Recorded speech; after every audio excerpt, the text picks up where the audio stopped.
basically આમાં જમવા માટે આપણે જમવાનું થશે રવિવારમાં જમવાના આવી જશે સ્પેશિયલી દ્વારકાધીશ હોટલ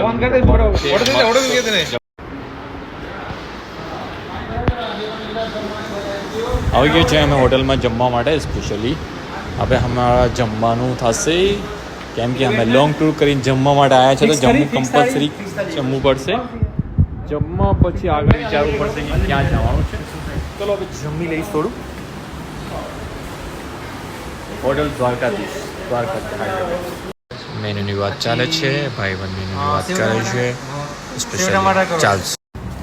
આ છે હોટલ દ્વારકાધીશ જ્યાં આગળ તમારે જમવા આવવું છે દ્વારકા આવો ત્યારે અહીંયા જમવા કમ્પલસરી તમારે જમવાનું મજા આવશે જમવાની એકદમ સરસ જમવાનું છે અહીંયા આ દ્વારકા હાઈવે છે ચલો ભાઈ અમારે અહીંયા જમવાનું કમ્પ્લીટ થઈ ગયું છે આગળ અમારે વધવાનું છે હવે તમારી સાથે આગળ બ્લોકમાં રહીશ સફરમાં થોડી વાર થાક મહેસાસ તો એની માટે થોડું ખાટ આપે સ્પેશિયલી ખાટ પર સુવામાં આવશે આ સૌરાષ્ટ્રના ખાટ છે સારા ખાટ સારી આવે અહીંયા એકદમ સુવિધા મસ્ત રિલેક્સ મળી જશે Dwarka national highway Dwarka hotel